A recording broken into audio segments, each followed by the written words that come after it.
नमस्कार दोस्तों, Punjab Kesari Navodaya times TV में आप सभी का स्वागत है। क्या आप जानते हैं कि पिछले लगभग 3 दशक में, यानी यूं कहें सरल शब्दों में, कि आपके माता पिता को जो सिरदर्द था उससे ज्यादा आपको हो गया है। जी हाँ, ये सच्चाई है। डॉक्टर्स की एक बहुत बड़ी टीम ने इस पर सर्वे किया और सर्वे के बाद ये पता चला कि पिछले लगभग 3 दशक यानी 30 साल में पहले जितना लोगों को सिर दर्द, मिर्गी या इस तरीके की प्रॉब्लम थी, न्यूरोलॉजिकल प्रॉब्लम, उनसे ज्यादा अब हो गई है। और इस स्टडी के को ऑर्थर रहे प्रोफेसर मनोचिकित्सक डॉक्टर राजेश सागर हमारे साथ मौजूद है। डॉक्टर राजेश सागर, आपका पंजाब केसरी नवोदय टाइम्स टीवी में स्वागत है। नमस्कार। नमस्कार। नमस्कार। ये स्टडी अमेरिका की एक एजेंसी लैंसेट ने की है एंड आप उसका एक हिस्सा थे, आप उसके एक सदस्य थे। आखिर ये क्या है, पूरी स्टडी क्या कहती है? सही कहा। देखिए, थोड़ा सरल शब्दों में अगर हम समझा पाए इसको, ये एक जो एक बहुत बड़ा कॉन्सेप्ट है जिसको हम बोलते हैं ग्लोबल बर्डन ऑफ डिजीज। इसके तहत अलग अलग डिसऑर्डर्स का उसके बारे में पब्लिश होता है। जैसे 1.5-2 साल पहले साइकियाट्रिक डिसऑर्डर्स का पब्लिश हुआ था। उसी प्रकार से किडनी डिजीज का ग्रुप है, उसी प्रकार से हार्ट डिजीज का ग्रुप है। तो ये न्यूरोलॉजी कंडीशंस का ये बर्डन ऑफ डिजीज के कितना बर्डन है ये बताया गया है। ये मैं थोड़ा सा और बताना चाहूँगा, ये अपने आप में सर्वे नहीं है, ये एक तरह से ऑलरेडी पब्लिश्ड स्टडीज जो होती हैं, पब्लिश जो हो चुकी है, उसको कंपाइल करके ये डेटा दिया गया है। और ये अपने आप में यूनिक इंफॉर्मेशन है, पूरे स्टेट्स की, पूरे राज्यों की पूरा कंपाइल करके ऐसा पहली बार किया है। इसका मतलब ये नहीं है कि ये प्राइमरी डेटा है, इसका मतलब ये नहीं है कि ये खुद जाकर देखा है। ये ऑलरेडी जो पहले से ही पब्लिश थी उसी को आकलन करके उसको ये फिगर्स दी हैं कि बर्डन जो है हमारे देश में 2 गुना हुआ है 1990 और 2019 के बीच में। जैसे आप कह रहे थे, ये 2 गुना हुआ है। तो जो बर्डन ऑफ डिजीज है, इसको मैं सरल शब्दों बताऊं, जिसको हम दिल्ली बोलते हैं डिसेबिलिटी एडजस्टेड लाइफ ईयर।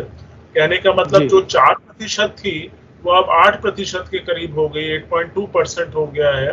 तो ये जो बर्डन है इसका, ये न्यूरोलॉजिकल डिसऑर्डर्स का, ये डबल हो गया है। उसमें भी और जो है बातें बताने की ये है कि जो ट्रॉमेटिक, जो एक्सीडेंट रिलेटेड न्यूरोलॉजी कंडीशन होती है, ये करीब 3 गुना बढ़ गया है। और जैसे आजकल हम देखते हैं बहुत सारे एक्सीडेंट्स बढ़ गए हैं जिसका इफेक्ट हमारे ब्रेन पे होता है, तो ये 3 गुना बढ़ा है। तो ओवरऑल न्यूरोलॉजी बर्डन 2 गुना बढ़ा है। और अगर ट्रॉमेटिक ब्रेन कहेंगे तो ये 3 गुना है। लेकिन अच्छी बात यह है कि जो इन्फेक्शन रिलेटेड था, जिससे जो इन्फेक्शन होता था जो न्यूरोलॉजी में, वो कम हुआ है। कहना होगा जो 4% पहले था 1990 में, वो सिर्फ 1%, 1% रह गया है। तो वो 4% जो इन्फेक्शन रिलेटेड जो समस्याएं कम हुई हैं, इसको ये मान सकते हैं कि भारत का जो मेडिकल क्षेत्र है उसने प्रगति की है।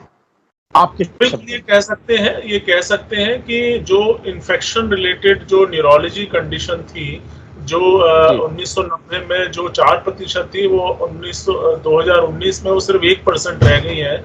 और उसकी भी खास बात यह है कि ये उसमें ज्यादा था इन्फेक्शन रिलेटेड प्रॉब्लम जो है, जो बच्चे होते थे, जो 5 साल से कम बच्चों में, और उनमें ब्रेन का इन्फेक्शन, एंसेफेलाइटिस, मेनिंजाइटिस, जो ब्रेन का इन्फेक्शन है वो होता था। क्योंकि उसकी काफी हद तक वजह ये होती थी कि जो बच्चे जो प्रीमेच्योर डिलीवरी में होते थे, जिनको डिलीवरी के वक्त उनको पूरा जो एहतियात नहीं बरती जाती थी, इन्फेक्शंस होते थे।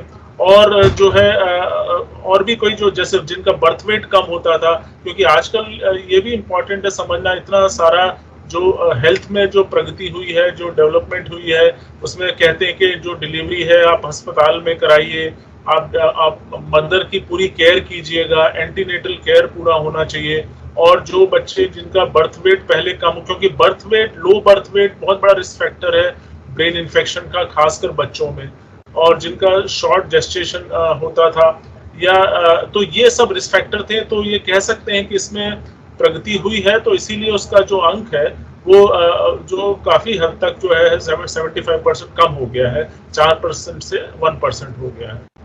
डॉक्टर राजेश, आप तो दिल मतलब दिमाग के डॉक्टर हैं, एक तरीके से मन के डॉक्टर हैं। मन के डॉक्टर इसलिए कह रहा हूं क्योंकि आप मनोविज्ञान की बात करते हैं। कह सकते हैं कि पिछले 29 सालों में अब क्या है, मन खुलता नहीं है। एक बड़ा मशहूर लाइन है कि कहते हैं दिल खोल लेते काश यारों के साथ, तो ना खोलना पड़ता औजारों के साथ।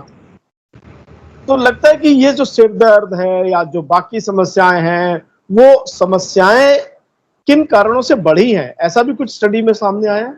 नहीं, बिल्कुल, क्योंकि ये बताना बहुत जरूरी है कि ये जो आप स्टडी की बात कर रहे हैं, ये न्यूरोलॉजिकल डिसऑर्डर की स्टडी है, जिसमें पार्ट थे जो ब्रेन रिलेटेड कंडीशंस होती हैं, जैसे स्ट्रोक हुआ, फालिश हुआ, एपिलेप्सी हुई, या जो इंजरी रिलेटेड होते हैं जिसको हम ट्रॉमेटिक ब्रेन इंजरी कहते हैं, तो या बीपी के बाद शूट अप करके प्रॉब्लम जो बढ़ती है वो भी, शुगर से रिलेटेड प्रॉब्लम्स होती हैं, या हेडेक होता है, तो ये सारी प्रॉब्लम न्यूरोलॉजी की है। लेकिन ये जरूर मैं बताना चाहूंगा कि पिछले साल 2020 में जनवरी में इसी से रिलेटेड स्टडी पब्लिश हुई थी, जिसका भी हम हिस्सा थे। तो वो भी इसी ग्रुप में पब्लिश की थी, जिसको जो IHME जो international health metric evaluation group है, ICMR, PHFI, इन्होंने ही इसी ग्रुप ने की थी। वो मेंटल डिसऑर्डर्स की थी। मेंटल डिसऑर्डर का बर्डन कितना है, और ये मैं जरूर बताना चाहूंगा कि उसका भी प्रतिशत 2 गुना बढ़ा है। जैसे न्यूरोलॉजी का बढ़ा है, उसी प्रकार जो साइकियाट्रिक कंडीशन है, जैसे साइकियाट्रिक कंडीशन में बताना चाहूंगा जिसका मैं एक्सपर्ट हूँ, जैसे डिप्रेशन हुआ, एंजाइटी डिसऑर्डर्स हुआ, तो ये भी इसका ओवरऑल प्रतिशत 2 गुना बढ़ा है। और जो बर्डन देखा गया था जो 2019 में 1990 से लेके 2019 में, ये 2 गुना बढ़ा था, ये कह सकते हैं। और उसमें एंजाइटी, डिप्रेशन, ये बहुत ही कॉमन कंडीशंस हैं। और उसमें कुछ कंडीशन बच्चों की भी देखी गई थी, जैसे जिसको हम कंडक्ट डिसऑर्डर कहते हैं। इंटेलेक्चुअल डिसेबिलिटी जो 4.5% था, उसका भी प्रतिशत, कंडक्ट डिसऑर्डर 0.8% था, ADHD 0.4% था। तो ये सब जो है साइकियाट्रिक कंडीशन है, मेंटल डिसऑर्डर्स है, इसके भी प्रतिशत बढ़ गया है। उसको दैट वाज इन 2019 जो आंका गया था वो 20 करोड़ के करीब था, 1 in 7। ये कहा जाता है कि साइकियाट्रिक डिसऑर्डर्स जो है उस बर्डन स्टडी के हिसाब से 7 में से 1 व्यक्ति को साइकियाट्रिक मेंटल डिसऑर्डर बर्डन है। और ये भी देखा गया कि डिप्रेशन, एंजाइटी कॉमन कंडीशन है। और ये बात बिल्कुल आप सही कह रहे हैं कि आज का इससे कारण कई है, क्योंकि हमारा जो जीवन है काफी स्ट्रेस रिलेटेड है। और अगर हम कोरोना की बात, क्योंकि ये सब चीजें प्री कोरोना है, क्योंकि हम कोरोना की इसमें बात नहीं कर रहे हैं अभी। मुझे लगता है अगर कोरोना को इसमें शामिल कर देंगे तो ये कई गुना बढ़ जाएगी। बिल्कुल बिल्कुल, ये बात बिल्कुल सही। इसीलिए मैं जोर दे रहा हूँ कि इस सब स्टडी का जो आकलन है ये किया गया है, जो है ये प्री कोरोना है। लेकिन कोरोना के वक्त में तो ये कहा जाता है लेकिन मैं अपने दर्शकों को ये बात भी कहना चाहूंगा कि इसको लेकर के आप स्ट्रेस और ना बढ़ा लें। डॉक्टर साहब कह रहे हैं स्ट्रेस बढ़ रहा है, आप ना बढ़ा लें, मस्त रहें, खूब खेलें कूदें, खाएं पिए, लेकिन पिए नहीं, खाएं जरूर। जी देखिए, बहुत जरूरी ये बात आपने कही, और ये भी हम कहना चाहेंगे और ये कह रहे हैं कि एक तो ये पैरेलल पैंडेमिक है, जहां कोरोना की बात हो रही है, मानसिक बीमारियां पूरे वर्ल्ड में बढ़ी हैं। लेकिन ये पॉजिटिव बात ये है कि हो सकता है आपका कोविड का इलाज ना हो अभी तक, लेकिन मानसिक बीमारियों का इलाज है और ये पूरी तरह से संभव है इसको ठीक करना। तो ये जरूर मैसेज देना चाहेंगे कि अगर किसी भी व्यक्ति को समस्या है, इसको पहचानना बहुत आसान है। और ये कह सकते हैं इसका जो ट्रीटमेंट है ऑलमोस्ट 100% है। किसी भी व्यक्ति उस भ्रम में ना जाइए कि इसका इलाज नहीं होता है, इसका इलाज संभव है, ऐसा बिल्कुल नहीं है। अगर व्यक्ति हम इसको पहचान लें, आइडेंटिफाई कर लें, तो इसका पूरी तरह से इलाज संभव है और व्यक्ति पूरी तरह से स्वस्थ हो सकता है, ठीक हो सकता है। डॉक्टर साहब, मैं देखिए, हम कोई कैप्सूल नहीं दे सकते किसी को भी, लेकिन अगर आपसे मैं कहूं कि 5 ऐसे सूत्र बताइए ताकि मैं और मेरे सभी दर्शक प्रफुल्लित रहें, हम अगले आंकड़े ना बढ़ाएं, तो आप ऐसे कौन सी बातें, ऐसे कौन से सूत्र बताएंगे हमें? बिल्कुल, देखिए, बहुत बहुत इम्पोर्टेंट बात है जो है कि जिसको हम कहते हैं कि अपनी सोच को पॉजिटिव रखिए आप। मुश्किल वक्त में भी, विपरीत परिस्थिति में भी अपने आप को हम कैसे पॉजिटिव रखते हैं, बहुत इंपॉर्टेंट बात है। दूसरी बात, फील कनेक्टेड। हालांकि आजकल सोशल डिस्टेंसिंग की बात होती है, लेकिन हम कनेक्टेड रह सकते हैं। जैसे हम आपसे बात कर रहे हैं, हम सोशल मीडिया के जरिए कनेक्टेड रह सकते हैं, हम फोन कर सकते हैं किसी व्यक्ति। हम कनेक्टेड रहना बहुत इम्पोर्टेंट है, बहुत जरूरी है। और उससे हम ये कह सकते हैं कि आपका काफी हद तक तनाव कम हो सकता है।